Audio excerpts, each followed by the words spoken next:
जन सुनवाई के तहत अब झूठी शिकायत करने वालों की पहचान के लिए एसएसपी कार्यालय में अब डिजिटल सिस्टम लागू कर दिया गया है, जिसके तहत शिकायतकर्ता को शिकायत रजिस्टर्ड करने के साथ फोटो भी अनिवार्य होगा, जिससे कि पीड़ित के साथ साथ झूठी शिकायत करने वाले की भी पहचान हो सकेगी। इसी डिजिटल सिस्टम का एसएसपी द्वारा फीता काट कर शुभारंभ किया गया। अब झूठी शिकायत करने वालों की खैर नहीं, क्योंकि डिजिटल इंडिया के तहत एसएसपी कार्यालय में अपनी शिकायत रजिस्टर कराने आने वाले लोगों में कुछ ऐसे ही लोग शामिल रहते हैं जो अपने शिकायती पत्र के माध्यम से झूठा प्रार्थना पत्र देकर शिकायत दर्ज करा जाते थे। लेकिन अब शिकायतकर्ता की शिकायत रजिस्टर कराने के साथ साथ दी जाने वाली शिकायत की स्लिप पर पीड़ित लोगों की फोटो भी होगी। इससे झूठी शिकायत करने वालों की भी पहचान हो सकेगी।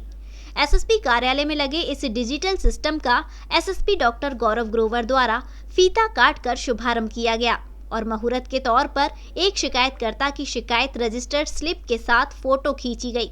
इस दौरान हुई बातचीत में एसएसपी डॉक्टर गौरव ग्रोवर ने कहा कि झूठी शिकायत करने वालों के विरुद्ध कड़ी कार्यवाही की जाएगी। देखिए, जैसे कि आपको अवगत है कि जन सुनवाई को शासन द्वारा और सरकार द्वारा सबसे उच्च प्राथमिकता दी गई है। जनपद मथुरा के पुलिस ऑफिस में पहले से ही जो जन सुनवाई है उसमें एक विशेष प्रक्रिया अपनाई जाती थी कि जो भी प्रार्थी यहाँ पर आता था उसकी जो कंप्लेंट है वो दर्ज की जाती थी और उसकी एक रसीद या एक्नॉलेजमेंट उस प्रार्थी को दी जाती थी, ताकि अगली बार जब वो आए और उसकी जांच के संदर्भ में एक्नॉलेजमेंट के माध्यम से जो जांच रिपोर्ट आई है उसको निकालकर उस पर कार्रवाई की जा सके।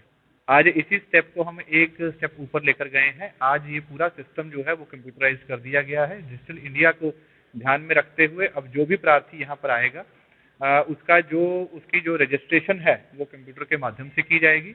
इसमें जो प्रार्थी है उसकी फोटो भी उसके एक्नॉलेजमेंट फॉर्म पे आएगी, जिसकी एक कॉपी उसको दी जाएगी और दूसरी प्रार्थना पत्र के साथ लग के सक्षम अधिकारी के सामने प्रस्तुत किया जाएगा और यही प्रार्थना पत्र जो है वो थाने या अन्य जगह पर जहाँ जांच के लिए भेजा जाएगा।